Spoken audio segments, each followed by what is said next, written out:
lucky are we to have friends that have given us a reason to take a moment out of our busy lives and travel to a beautiful place like Cabo to create this beautiful memory. As a pharmacist, I spend most of my days dispensing medication. And what I have realized is that no prescription is more valuable, none more efficacious, or better suited to cure all temporal ills than a friend to whom we may turn to for consolidation in time of sorrow, or with whom we may share our happiness in times of joy. The greatest thing in life is finding a friend who knows all about you and your faults, and still sees the best for you, to remind you of your strengths, even when you do not believe them yourself. Nadia has not only cheered me through the best times of my life, but has been there through some of the worst. We first met in elementary school. She lived down the street near one of the most exciting places in Cupertino, 7-Eleven, and I had a pool. The perfect combination for two kids with strict but loving Asian parents. We bonded over Funyuns, Slurpees, and engaged our imagination in playing mermaid in the pool. Our paths briefly separated around 4th grade, but quickly reconnected near the end of elementary school when my group of friends at the time decided that I wasn't cool enough to be seen with them. Even at that young age, Maddie didn't hesitate on telling it like it is. She heroically reminded the bullies of how cool I actually was. Woo! Just in time to boldly enter the room of puberty together, complete with poor choices and the usual delusions that we were already grown-ups despite only being in junior high. College separated us again, but we made sure to keep in touch. One of the greatest constants in our friendship has been that no matter how time passes, it is always such an easy thing to slide back into. Because good friends are like stars, you don't always see them, but they're always there. While it's remarkable to me how much we have already shared, it excites me more to think of all the memories we have yet to make. First babies, first grandchildren, and of course, first senile moments. I feel truly blessed knowing that I will have someone like Maddie to turn to when the wrinkles in my face have settled in and my boobs have sagged to the floor to say, remember when. So Brian, Maddie and I have had our fair share of so-called Prince Charmings. And if someone had told me when I first met you that this would be the man my dear friend would marry, well, I would have slapped them in the face, to be honest. You see, I met Brian on what they called a limo night. Now let me explain to you what limo night was. The guys would dress to the nines and get a limo to come pick them up from their grandiose house that they shared, and take them to some swanky, high-end place like Katie Bloom's and Campbell. So classy. Mind you, I often worked the 6 o'clock shift, and this was during the weekday. Now, maybe I was just prejudiced because it was a school night, but my eyes began rolling as we pulled into the gated driveway, the house triggering flashbacks to undergrad frat parties. I refused to get in the limo, afraid that we wouldn't get back in time and be late heading home. So, I drove separately in my much less glamorous vehicle, my Chevy Prism. However, little did I know I had nothing to worry about, as Brian would quickly prove himself to be one of the most reliable and responsible people I know. As I got to know him, that's your mom, Brian, not me. As I got to know him, I realized what Maddie saw in him. I mean, there were a few setbacks along the way, like the first time we hugged, and he farted.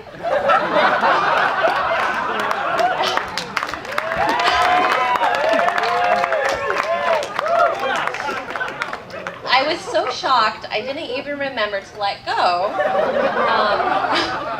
I was holding on thinking, did that really just happen? But isn't that one of the greatest things about Brian? He loves life and he never holds back. And yet, beneath this wonderful, goofy exterior, there's this great guy who would have made sure I made it home at a reasonable time that limo night. But to me, the absolute best thing about Brian is how all-encompassing his love for Maddie is. I have seen his support for Maddie and seen how together they make each other a better version of themselves. His love for her radiates outward to her family and her friends. He has never hesitated to extend his help to me. He's brought me medicine or food when I've been sick. He's patiently listened from the sidelines and offered comfort on multiple occasions when I have bawled to Maddie about life, my job, or relationships. He even woke up early in the morning to drive hours to Sacramento to cheer me on my first full marathon. With them, I have shared many great meals, traveled, and experienced embarrassing, intoxicating moments. Combining all these things, I am still amazed at how B remembered to, I wrote Brian, but I didn't see there, okay. Remember the way back to our hotel on our trip to Puerto Rico, completely inebriated. In the dark, yeah. Even though we couldn't figure out how to get back into the hotel, Maddie had to come out and do that for us. Anyway. He has done all this with no complaint that I have heard. I believe this is because he loves Maddie so much that he embraces all the things that define Maddie as a person, including her friends and family. Brian, thank you so much for being that person for Maddie, and may you continue being each other's greatest adventure and forever be each other's always.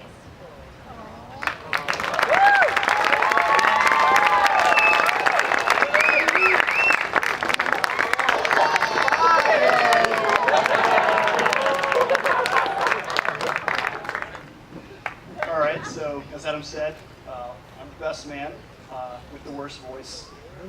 Partying with all you awesome people for 3 days straight has its obvious consequences. So bear with me with my poor voice here. All right. In the 16th century, the French poet Jean Drouet discovered that he could buy seats to his own performances and staff them with laughers and clappers. The term claque was soon coined and became a common practice all over the world. Good or bad, no matter how good or bad the performance was, people were there demonstrating their approval. You see, B, you were born in the wrong century. He would have been the ultimate claque. I mean, have you heard him laugh? I mean, most of Mexico has by now, for sure. So, his laugh, his giant smile, and his constant high fives are a way of life, a happy perspective, and even more, a sacred mantra. Go big or go home. That's the theme I hope is conveyed this trip, and thanks to the 97 of you that flew to Cabo to make that happen.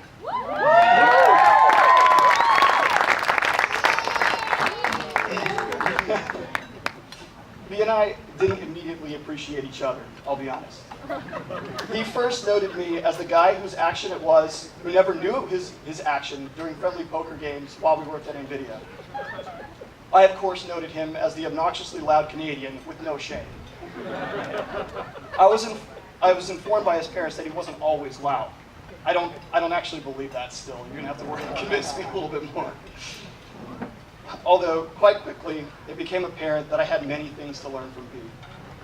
Before B, mint was something you ate. Now, it's something you say when an attractive woman walks by. Before B, a Jaeger bomb was something you rejected, even if it was free. Now, it tastes like partying with B. Before B, Nickelback had no musical talent, and their songs all sounded the same. Now, their songs all still sound the same, but they are all awesome. Before B, a Harley was something a redneck with money bought. Now, it's what a hot dad rides. Before B, Pismo was a boring beach bum town.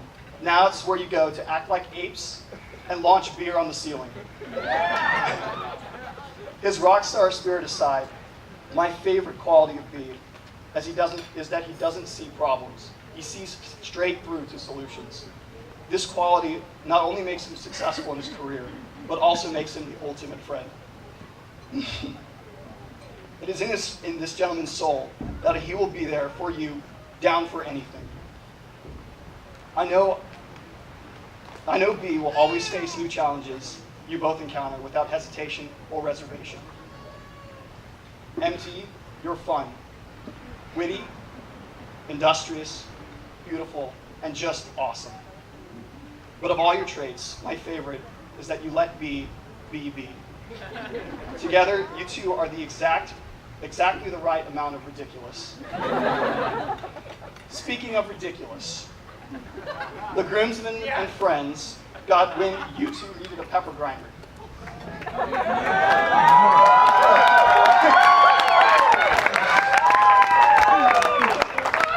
We finally found one B-sized.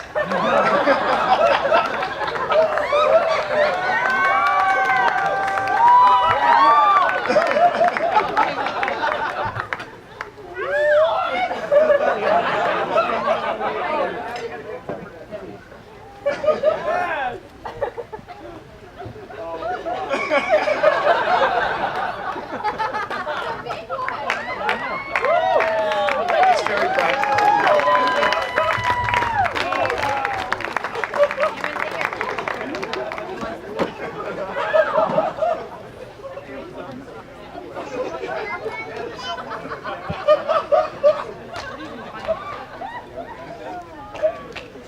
Yeah. It's fun bunch of guys. It's on the shirt. Oh, yeah, we got your card too. We got your shirt. We have all the signatures on it. It's really good.